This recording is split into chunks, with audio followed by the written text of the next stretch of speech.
आश्रम वाले जो भाई हैं, सेवादार हैं, जो अन्नपूर्णा मुहिम के तहत जो अभी कार्य कर रहे हैं, वो भक्ति मार्ग में ज्ञान आधार से आध्यात्म की दृष्टि से कितना सही है या नहीं। तो इन्होंने क्लियर कर दिया ज्ञान आधार से, सबूत और प्रमाण सहित, कि आश्रम वाले भाई केवल और केवल मान बढ़ाई वश, अपनी चौधर वश, अपना सम्मान करवाने वश और जगत में अपनी वाहवाही लूटने के वश ये मुहिम चला रहे हैं। इसका प्रमाण भी पवनदास जी आगे बता सकते हैं कि इनके बारे में गुरुजी ने कुछ बोला है किसी सत्संग में या किसी और विशेष संदेश में या और किसी माध्यम से, तो ये बताएंगे। बाकी भाई और बहनों, ये सारी चीज़ें जो अभी वर्तमान समय में चल रही है आश्रम वाले भाइयों की तरफ से, ये केवल और केवल जगत वालों से अपनी मान बढ़ाई वश, अपना सम्मान करवाने वश और अपनी चौधर पाने की वश ये जगत में ये कार्य कर रहे हैं। अन्यथा पवनदास जी ने भी बताया कि एक भगत है दिल्ली से,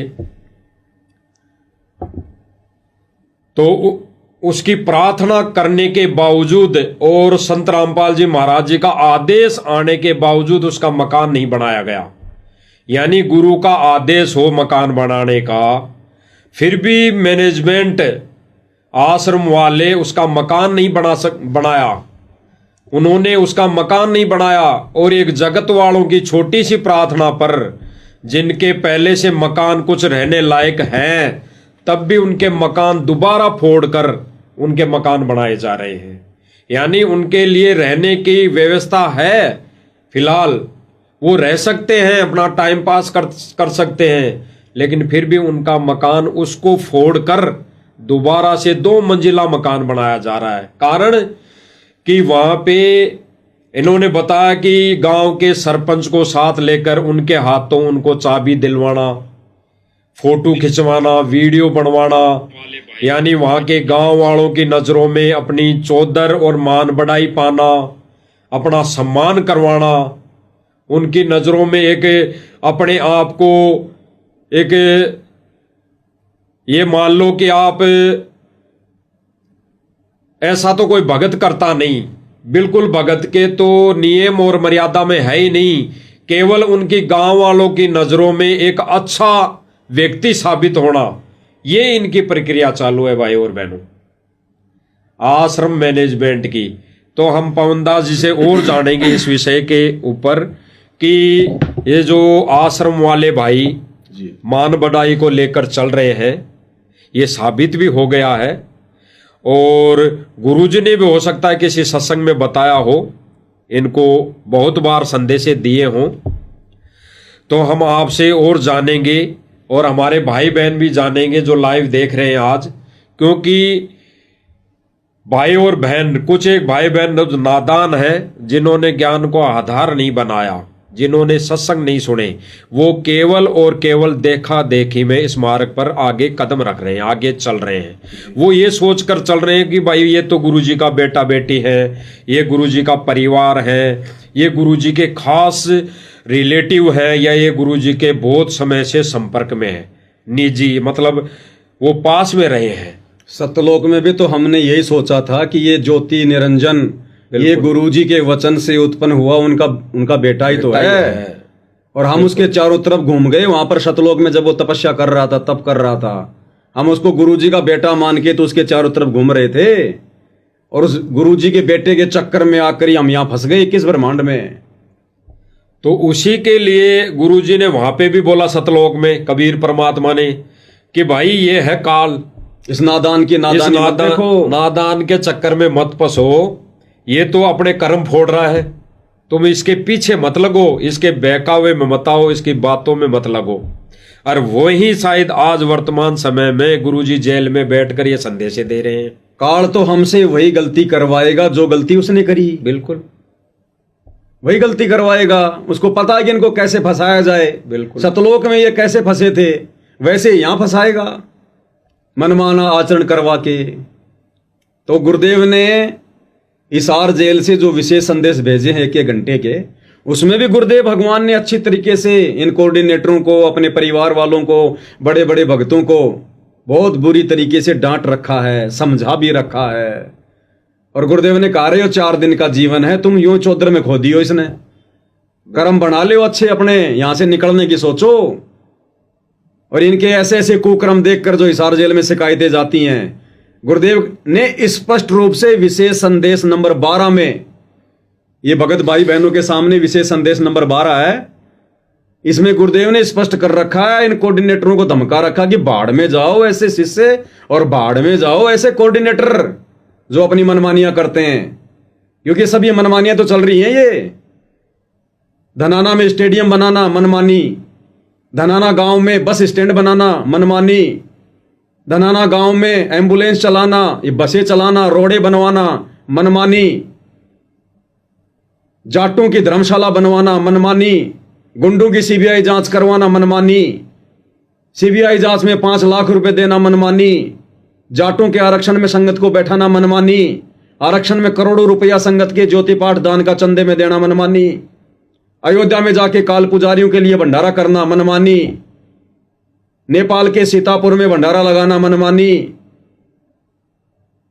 मुसलमानों के विरोध में बजरंग दल वालों के साथ मिलकर मध्य प्रदेश के देवास में आंदोलन करना मनमानी, परशुराम की जयंती में जाना, भक्तों की मर्यादा तोड़वाना, समाधि पूजवाना मनमानी, मुख्यमंत्री की रैलियों में भक्तों को ले जाना मनमानी, सिरसा की अनाज मंडी में नकली कबीर पंथियों के साथ मिलकर कबीर जयंती मनाना मनमानी। कितनी मनमानियां गिना है इनकी। जज्जर की गौशाला में 12 लाख रुपए देना मनमानी, गुरुजी के लड़कों के द्वारा सर पर साफा पहनकर, गले में माला पहनकर, हाथ में श्री कृष्ण जी का मोमेंटो लेकर सम्मान करवाना मनमानी, सोनीपत की गौशाला में जाकर भंडारा लगाना, वो अपना यज्ञ कर रहे थे दयानंद वाला, वहां जाकर भंडारा लगाना मनमानी।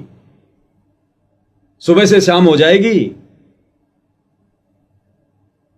इसलिए सतगुरु ने दुखी होकर अंत में विशेष संदेश में सार्वजनिक तौर पर, और ये शब्द कहने पड़े विशेष संदेश नंबर 12 में, भाई बहन सुन सकते हैं, कि बाढ़ में जाओ ऐसे शिष्य और बाढ़ में जाओ ऐसे कोऑर्डिनेटर जो अपनी मनमानी करते हैं। और ये थोड़ा सा जीवन है, तुम इसको चौधर में खो दियो इसको। कितने दुखी होकर कह रहे हैं। और अंत में गुरुदेव कह रहे हैं कि बच्चों, अपने ऊपर रहम नहीं कर सकते तुम मेरे ऊपर करो। यानी सारी सृष्टि का मालिक सतगुरु रामपाल जी भगवान अपने उन नालायक भक्तों से भीख मांग रहा है। डूब के मर जाना चाहिए उन भक्तों ने, जिनकी इन उल्टी हरकतों के कारण सतगुरु खून के आंसू रो रहा है हिसार जेल में। क्या कह रहे हैं परमात्मा, सुनिएगा ध्यान से। बाढ़ में जाओ इसे सस और ऐसे कोऑर्डिनेटर तो अपनी बकवास करके कर्म बना लो, बकवास छोड़ कर। ये बार बार कहने की बात नहीं है। मुश्किल से मानो शरीर मिला, इसमें तुम वो चौधर में खो दियो और नष्ट करके चले जाइयो इस जीवन को। बच्चों, अपने ऊपर रहम ना करते दास पकड़ दो। मेरा संघर्ष देखो, 27-28 साल हो गए दास में। 1994 से आज तक हिसाब ला लो। और इसलिए कि आप घोर नरक में पड़े हो, इसको सुख मानने बैठे हो। अरे सुख है कितनी समय का पता है आपको? सांस बेरा ना, इस सांस का आवन हो ना हो। ऐसे गंदे लोग में माचे माचे करो हो, अहंकार में सड़ रहे हो। यू काल अपारा कर रखा काल ने, तो हवा पर रखिए, एकदम पलट देगा टायर सा तुम्हारा। आँख खोल लो। आखिर तुझको कौन कहेगा गुरु बिन आत्मज्ञान, मन ने की कर ले 2 दिन का मेहमान मन ने की। ये कबीर साहब रो रो कर गाया करते, खड़े होके तो चौराहों पर, आंखों में आंसू होती थी उनके। ये गाना नहीं था, ये विलाप था। विलाप दास गाता नहीं, आत्मा से रोता है, ऊपर से गा रहा हूं। 120 साल आपके बाप, आपके पिता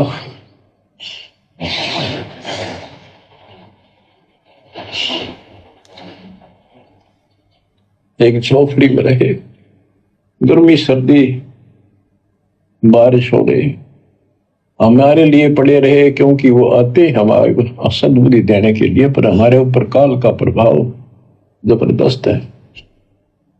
कजोड़ जी, बहुत सारे लोग समझ नहीं पाते कि ये सतलोक आश्रम मैनेजमेंट हरियाणा क्या है, राष्ट्रीय समाज सेवा समिति क्या है। तो जो अपने गुरु को खून के आंसू रुला दे उसे कहते हैं सतलोक आश्रम मैनेजमेंट हरियाणा, उसे कहते हैं RSSS, राष्ट्रीय समाज सेवा समिति। तो गुरुदेव किस प्रकार से रो रो कर अपने नालायक बच्चों को समझा रहे हैं, उसके बावजूद भी अपनी उल्टी हरकतों से बाज नहीं आ रहे, काल प्रेरणा से बाज नहीं आ रहे। नित नए नए पाखंड, आडंबर, ड्रामेबाजी, अपना मान सम्मान करवाना इन आश्रमों में, आश्रम में आने वाले राजनेताओं का मान सम्मान करना, कभी सिर पर पगड़ी पहनकर, कभी अपने इस कंधे पर शॉल डालकर, कभी उनके हाथों में वो फूल वाल देकर। क्या हो रहा है ये?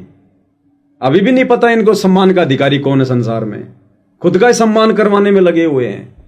तो ये लोग पूरी तरह से काल प्रेरित हैं। और संगत यदि इनको गुरु का बेटा बेटी समझ के, भाई बंधु समझ के, या बड़े बड़े भगत समझकर इनकी पूंछ पकड़कर यदि भवसागर को पार करना चाहेगी, तो ये तो डूबे हुए हैं, इनको भी ले डूबेंगे। हम तो डूबेंगे सो डूबेंगे सनम, तुमको भी ले डूबेंगे।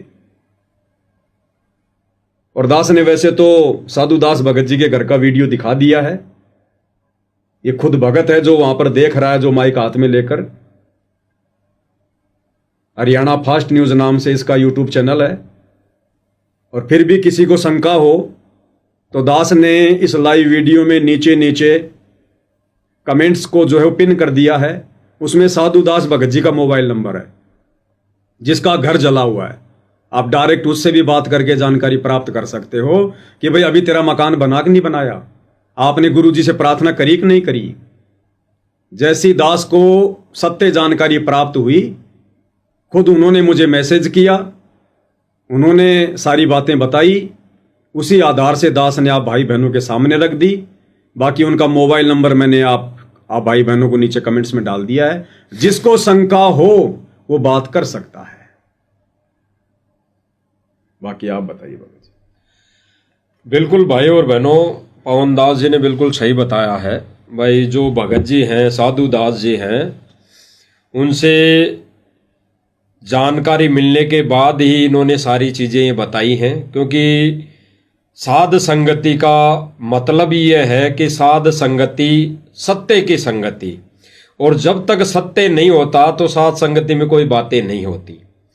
तो जब सत्य सामने आया तभी ये आगे बातें हो रही है। अन्य भाई बहनों तक इस लाइव के माध्यम से ये सच्चाई बताई जा रही है।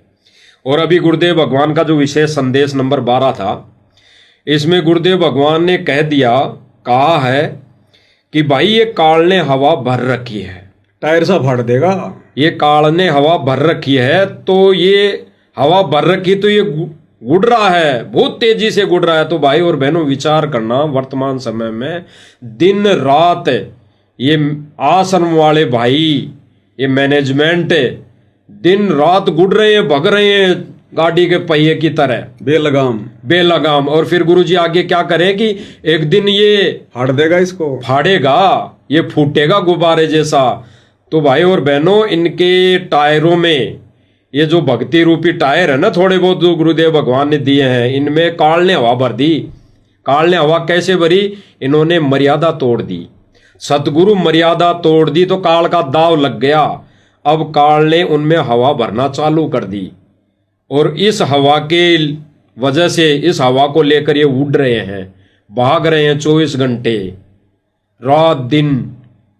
और सतगुरु का वचन तोड़कर, जिसमें सतगुरु दुखी होकर इनको कह रहा है वर्तमान समय में विशेष संदेश में 12 नंबर में, कि भाई ये जो मान बढ़ाई है ये 2 दिन की है, फूंक निकल जाएगी, फूंक। तो इस मान बढ़ाई को, इस चौधर में फूंक निकल जाएगी, इसको त्याग दो, दुखी मत करो गुरुदेव भगवान को। और फिर गुरुदेव भगवान ने साफ साफ शब्दों में कह दिया, स्पष्ट कर दिया कि भाई भगवान पे रहम कर लो। और अभी भगत जी ने बताया, पवनदास जी ने, कि भाई भगवान होके अगर जीव से ऐसी प्रार्थना कर रहा है, भीख मांग रहा है, तो धिक्कार है ऐसे जीव को। डूब के मरने की बात, डूब के मर जाना चाहिए। उसकी भक्ति का तो उसी दिन नाश हो चुका होता है। कि इस वर्तमान समय में, पिछली पीढ़ी में, मोक्ष के समय वो भगवान फिर भी इतना ज्ञान देने के बाद वो भीख मांगेगा। रोना हमने चाहिए भगवान के आगे मोक्ष के लिए, हमने चाहिए। रो भगवान रहा है। बताओ। तो भाई और बहनों, ये विचार करने की बात है, देखा देखी का मार्ग नहीं है बिल्कुल भी। भावों में भावक होकर ये बहने का मार्ग नहीं है। क्योंकि आश्रम वाले तो काल की हवा से चल रहे हैं, तो ये तो सारी वीडियो भी वही दिखाएंगे जैसा अभी वर्तमान समय में ये जो पिछला समागम हो चुका, इसके अंदर वही वीडियो दिखाई गई, पानी निकालने वाली, मकान बनाने वाली, और संगत उनको देख देख के रो रही हैं। जबकि गुरुदेव भगवान ने क्या कहा कि भगवान के बोले गए वचनों पर आंसू आने चाहिए। तो सत्संग में तो किसी के आंसू आते नहीं, कभी दिखाया नहीं वीडियो में, कभी भी नहीं दिखाया। और ऐसे वीडियो जो एआई से बनाए गए हैं, जो काल प्रेरणा से मदद करके बनाए गए हैं, उन पर भगत आंसू बहा रहा है। तो गुरुदेव भगवान इनके ऊपर भी कह रहे हैं कि झूठे आंसू बहाने से अच्छा है ये भक्ति छोड़ दो, फिर आश्रम में आने की जरूरत नहीं। तो भाई और बहनों, हमारी तो हाथ जोड़ के विनम्र प्रार्थना है कि देखा देखी का मार्ग नहीं है बिल्कुल। ये ज्ञान आधारित भक्ति है, आध्यात्मिक दृष्टि से इस पर चलना पड़ता है। और दूसरी बात रही कि आश्रम वाले जो भाई हैं, ये बिल्कुल ही गुरु जी के ज्ञान आधार के विपरीत सारा कार्य कर रहे हैं, विपरीत संगत को ये चला रहे हैं। यानी सतगुरु जो पटरी है, ज्ञान आधारित पटरी, उससे नीचे इस आध्यात्मिक ट्रेन को उतार चुके हैं। बाकी बचने वाले भाई बहन तो भाई अपना बचाव कर लेंगे। साथ में दो नाव चल रही हो, तो भाई एक नाव में अगर छेद हो रहा है तो भाई तुरंत ज्ञानवान भगत का, ज्ञानवान आत्मा का एक ही उद्देश्य, एक ही फर्ज बनता है कि उसमें से छलांग उस सत्य की नाव में लगा जाए। बेड़ा देखा जरजरा उत्तर चले फड़क। तो ये ही सतगुरु का आदेश है, सतगुरु का वचन है, तभी हम बच सकते हैं भाई और बहनों। तो ये आश्रम वाली जहाज तो भाई डूबने वाली है, और परमात्मा ने सात संगति रूपी नौका बिल्कुल बराबर में खड़ी कर रखी है। समझदार होगा वो तो डूबती जहाज से तुरंत छलांग मार देगा सात संगति में भाई, और जिसने मरना भाई वो बैठा रहेगा आंखें बंद करके। बाकी जो भी भाई बहन इन वीडियो को कुछ कमजोरी के कारण समझ नहीं पाता है, लाइव वीडियो को, इन लाइव संदेशों को, और वो इनको ना समझकर कुछ अटबड़ सी करते हैं, तो भाई और बहनों विचार करने की बातें हैं। भाई विचार करने की बातें, उनसे तो अच्छी बात यहाँ है, उनसे तो अच्छी बात यहाँ है, वहाँ यहाँ राजनीति तो नहीं हो रही, यहाँ किसी का पक्ष विपक्ष तो नहीं हो रहा, यहाँ किसी धरना प्रदर्शन पे तो नहीं ले जाके बैठाया जा रहा। यहाँ पे केवल गुरुदेव भगवान की महिमा ही तो गाई जा रही है, महिमा ही तो बताई जा रही है। गुरुदेव भगवान के सत्संग आधार से सारी चीजें बातें की जा रही है। ऐसा तो नहीं कि मर्यादाएं तोड़वाई जा रही, तो उससे तो अच्छा है, कम से कम भगवान को रिझा रहे हैं जो भी भक्ति क्रिया करके। तो भाई और बहनों विचार करना इन बातों पे, और गहराई से चिंतन मनन करना कि ये जो साथ संगति के वीडियो हैं, सत्सेवकों के वीडियो हैं, ये किस पर्पज और किस आधार पर, और इनका क्या मूल्य है, क्या औचित्य है, क्या इनका रीजन है, इन पर विचार विमर्श करके भाई और बहनों ये दो नाव परमात्मा ने खड़ी कर रखी है।